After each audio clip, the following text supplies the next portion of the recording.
வணக்கம். நம்ம சேனலுக்கு தொடர்ந்து ஆதரவளித்துக் கொண்டிருக்கும் நல்ல உள்ளங்களுக்கு நன்றி. இன்றைக்கி ரொம்ப முக்கியமான வழக்கு, உச்சநீதிமன்ற வழக்கு. சப்ஸ்கிரைப் பண்ணி பார்த்து ஊக்கம் கொடுங்க. உச்சநீதிமன்றத்தில் இன்றைக்கி வழக்கு யாருன்னா நீதிபதி சூரியகாந்த் மற்றும் ஜெய் மால்யா பாக்சி ஆகியோர் அடங்கிய அமர்வு விசாரித்தாங்க. இதில் சூரியகாந்த் அவர்கள் மதியத்துக்கு மேலே தலைமை நீதிபதி கவாய் அவர்களோட ஒரு அமர்வில் உட்கார்றதுனால அவசரமாக தான் கேஸ் நடந்தது. இன்றைக்கி ஒரு முழுமையான உத்தரவு பிறப்பிக்கப்படலை, தள்ளி வச்சுருக்காங்க.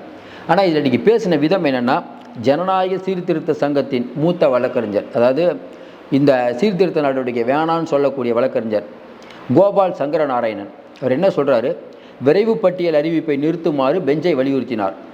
இது சுமார் 4.5 கோடி வாக்காளர்களுக்கு சிரமத்தை ஏற்படுத்தும் என்று கூறினார். வரைவு பட்டியல் வெளியிடப்பட்டதும் விலக்கப்பட்ட நபர்கள் ஆட்சேபனைகளை தாக்கல் செய்யவும் சேர்க்கைகளை பெறவும் நடவடிக்கை எடுக்க வேண்டும் என்று அவர் கூறினார். வரைவு வெளியீட்டு தேதிக்கு முன்னர் விசாரிக்க நீதிபதியம் ஒப்புக்கொண்டதால் ஜூன் 10 அன்று இடைக்காலமாக ஒத்தி வச்சுருக்காங்க. இதில் முக்கியமாக என்னென்னா, மூத்த வழக்கறிஞர் தேர்தல் ஆணையத்தின் சார்பில் யார் ஆச்சுன்னா ராகேஷ் திரிபாதி. அவர் என்ன சொல்கிறாரு, இது வரைவு பட்டியல் மட்டும்தான். சப்போஸ் இதில் நீங்கள் வேறு ஏதாவது நம்ம மக்கள் சேரணும் அப்படின்னா அதுவும் சேர்கிறதுக்கு வழி இருக்குது. இது இறுதியான ஒரு முடிவு இல்லை அப்படிங்கிற மாதிரி சொல்லியிருக்காங்க. மறுபடியும் ஒன்று சொல்கிறோம், இந்த விஷயத்தை பொறுத்த வரைக்கும் தேர்தல் ஆணையம் மறுபடியும் கேட்டிருக்குது. ஏன் நீங்கள் இன்றைக்கி ஆதாரை ஏன் நீங்கள் எடுத்துக்க மாட்டீங்க, அதை நீங்கள் பரிசீலனை பண்ணுங்கன்னு. அவங்க பரிசீலனை பண்ணுங்கன்னு சொல்கிற ஒரு வார்த்தை, அதையும் தாண்டி சூரியகாந்த் அவர்கள் வேறு ஒரு அமர்வுக்கு உச்சநீதிமன்ற நீதிபதி கவாய் அவர்கள் இருக்கார்ல, அவரோட சேர்ந்து ஒரு அமர்வுக்கு மத்தியானம் போகிறார். அதனால் அவசரமாக தான் கேஸ் நடந்தது. அதனால் முழுமையான உத்தரவு இன்றைக்கி பிறப்பிக்கப்படலை. ஒரு பக்கம் பார்த்தா நாடாளுமன்றத்தில் ராகுல் உள்ளிட்டவங்கெல்லாம் சேர்ந்து இந்த வாக்காளர் பிரச்சனைக்கு நாங்கள் விடமாட்டோம் அப்படின்ட்டு அவங்க ஒரு போராட்டம். அப்போ நாடு முழுவதுமே இந்த வரைவு வாக்காளர் திருத்தத்துக்கு ஒரு பெரிய எதிர்ப்பு இருக்கிறத பார்க்க முடியுது. ஒன்று, நம்ம ஏற்கனவே சொன்ன மாதிரி இப்போ மேற்கு வங்காளம் ஆகட்டும், தமிழ்நாடு ஆகட்டும், இங்கெல்லாம் இவங்க அந்த அளவுக்கு பண்ண முடியாது. ஏன்னா இங்கே மேன் பவர் வேணும், மேன் பவரே ஸ்டேட் கவர்மெண்ட் தான் கொடுக்கணும்.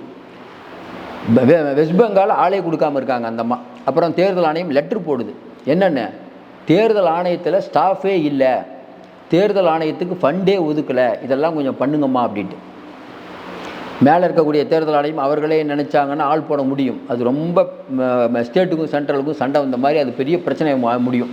அப்படி ஒரு விஷயத்தை சென்ட்ரல் பண்ணாதுன்னு நினைக்கிறோம் இப்போ இருக்க நிலைமையில். இப்படி போயிட்டு இருக்கும்போது இன்றைக்கி உச்சநீதிமன்றம் அளித்த தீர்ப்பை வச்சு ஒன்று புரிஞ்சுக்கலாம். உச்சநீதிமன்றம் ஒரு முடிவு பண்ணிடுது. என்ன முடிவு பண்ணியிருக்குது, இவங்க தேர்தல் ஆணையம் பண்ணுறது தப்பு, ஆனால் அதே நேரத்தில் தேர்தல் ஆணையத்தின் அதிகாரத்தில் ஓரளவுக்கு மேலே தலையிட வேணாம்னு நினைக்கிறதா தான் புரிஞ்சுக்கணும். இது ஜனநாயகத்தில் இருக்கக்கூடிய நிறைய பேருக்கு ஒரு கவலை ஆழ்த்தி இருக்கக்கூடிய விஷயந்தான். ஏன்னா உச்சநீதிமன்றத்துக்கு நல்லாவே தெரியுது இவங்க தப்பு பண்ணுறாங்கன்னு ஏன் இதை நிறுத்துங்கன்னு ஏன் சொல்லலை அப்படின்னு பெரும்பாலானவங்களுக்கு ஒரு சந்தேகம் வரும். எப்பயுமே உச்சநீதிமன்றம் அந்த மாதிரி ஒரு இண்டிவிஜுவல் அமைப்பில் போய் ஓரளவுக்கு தான் பேசும், ரொம்ப ஹார்ஷாலாம் பேசாது. நீங்கள் கேட்கலாம், என்னங்க இடியும் இதே மாதிரி தானே இண்டிபெண்டன்ட் அமைப்புங்கிறாங்க. இடி ஒரு என்னதான் இடிக்கு ஒரு இண்டிபெண்டன்ட், அதுக்குன்னு ஒரு மினிஸ்டர் இருப்பார். ஆனால் இங்கே அந்த பிரச்சனை இல்லை.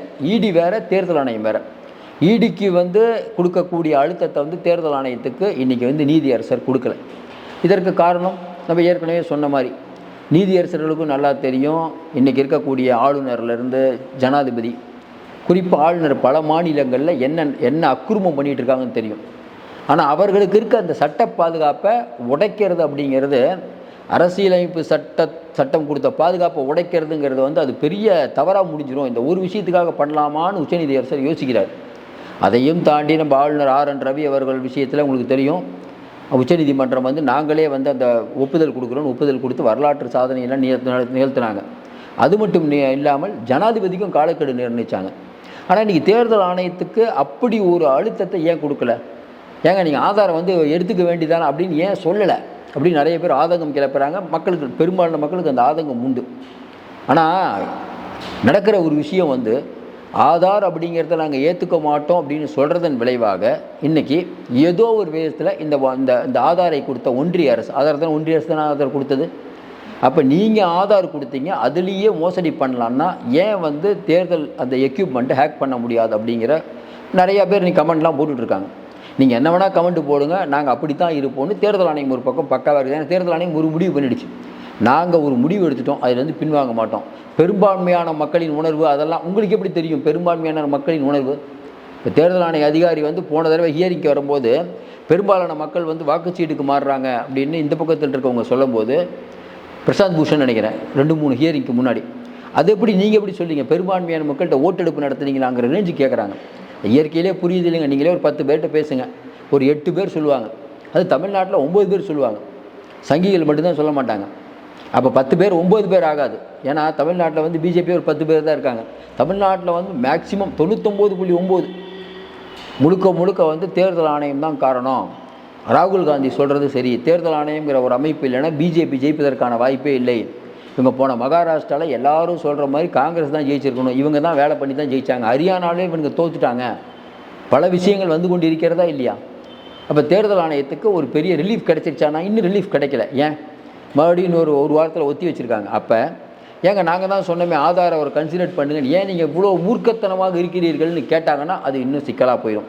அதையும் தாண்டிங்க ஜனநாயகத்தில் இப்போ வந்து தேர்தல் ஆணையத்துக்கு வந்து உச்சநீதிமன்றம் ஒரு ரிலீஃபே கொடுத்துருச்சு, நீங்கள் பண்ணுறதை பண்ணுங்க அப்படின்னு சொல்லிடுச்சுன்னு வச்சுக்காங்க.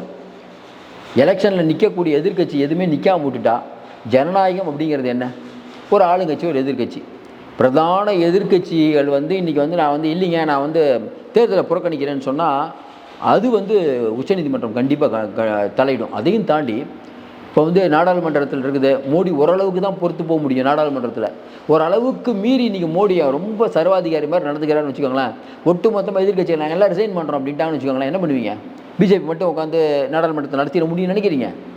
அது முடியாது. அது பெரிய அது வந்து வேறு மாதிரி. ஏன்னா உலக நாடுகள் ஏகப்பட்ட பிரச்சனை வந்துடும்.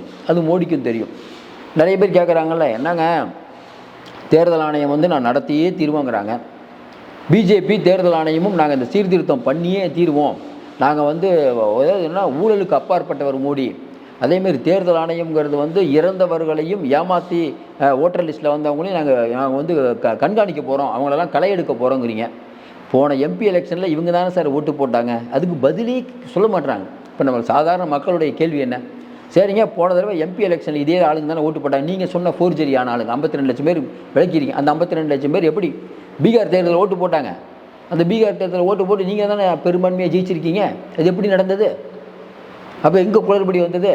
அப்போ ஜனநாயகமே ஒரு கேள்விக்குறியாகுமா ஆகாதா? அப்போ பீகாரில் வந்து பிஜேபி ஜெயிச்சது பொய்யா? அந்த 52 லட்சம் வாக்காளர்கள் வச்சு தான் ஜெயிச்சிங்களா? கேள்வி வருமா வராதா? இப்போ திடீர்னு நீக்கிறீங்க, ஒன்றுமே புரியலையே. இப்போ நான் ஒரு வருஷத்துக்குள்ளே நடந்த தேர்தல் டெல்லி தேர்தலையும் அடுத்து நீங்கள் வந்து இந்த மாதிரி பண்ணுவீங்க. அப்போ இதுக்கு போய் முடிவே இல்லாத ஒரு விஷயமா போகுது. மறுபடியும் சொல்கிறோம், இன்றைக்கி இருக்கக்கூடிய சூழ்நிலையில் உச்சநீதிமன்றம் ஒரு விஷயத்தை பண்ணால் அது வந்து பல கேள்விகளை எழுப்பி இருக்கிறது இன்றைக்கி. அது ஒன்று. இன்னொன்று, பெகல்காம் தாக்குதலில் வந்து நாங்கள் ஆப்ரேஷன் சிந்தூர் வெற்றிகரமாக பண்ணிட்டோம்னு இன்றைக்கி ராஜ்நாத் சிங் சொல்கிறார். உடனே மக்களவை துணைத் தலைவர் கோகாய் காங்கிரஸ் கட்சியை சேர்ந்தவர் 2 கேள்வி கேட்குறாரு, ரொம்ப அருமையான கேள்வி. சரிங்க, அந்த தீவிரவாதிகள் எப்படி உள்ளே வந்தாங்க? சிஆர்பிஎஃப், இந்திய இராணுவத்தின் படை வீரர்களை நாங்கள் பாராட்டுகிறோம், ஆனால் சிஆர்பிஎஃப் வீரர்கள் யார் கண்ட்ரோலில் இருக்காங்க? ஐயா அமித்ஷா கண்ட்ரோலில் இருக்காங்க. சிஆர்பிஎஃப் வீரர்கள் ஏன் இன்றைக்கி அவங்க பாதுகாக்க தவறிட்டாங்க? ஒன்று. ரெண்டாவது, பெகல்காம் தாக்குதலில் உள்ளே வந்தீங்கல்ல, அந்த தீவிரவாதிகளை எங்கே பிடிச்சிங்களா இல்லையா? இவங்க எங்கே இருக்காங்க? இந்த கேள்விக்கு ஒன்றிய அரசு பதில் சொல்லணும். வெற்றினா என்ன வெற்றி? உங்களை வந்து ஒருத்தர் அந்த சுற்றுலா பயணிகளை கொண்டுட்டு போயிருக்காங்க, நீங்கள் வந்து அது வெற்றிங்கிறீங்க. எப்படி வெற்றி? பாகிஸ்தான் மேலே மோதுறது தான் வெற்றியா? ரைட்டு, பாகிஸ்தான்லேருந்து வந்தாங்கன்னு இது வரைக்கும் ஏதாவது ஆதாரம் இருக்குதா? நம்ம நினைக்கிறோம் பாகிஸ்தான், எல்லாருக்கும் ஓரளவுக்கு புரியுது பாகிஸ்தானாக தான் இருக்குன்ட்டு. ஆனால் பாகிஸ்தான் தான் அப்படிங்கிறதுக்கு இதுவரை வலுவான ஏதாவது ஆதாரம் இருக்கா? இன்னும் குறிப்பாக சொல்லணும்னா, பாகிஸ்தானே இருந்தாலும் நீங்கள் எப்படி இந்த தீவிரவாதிகளை இன்னும் பிடிக்காமல் இருக்கீங்க? பல கேள்விகள் கேட்டுட்டு இருக்காங்க. மறுபடியும் சொல்கிறோம், பிஜேபி மாட்டிக்கிச்சுன்னே சொல்லலாம். தொடர்ந்து ஆதரவு கொடுங்கள். மீண்டும் சந்திப்போம். நன்றி, வணக்கம்.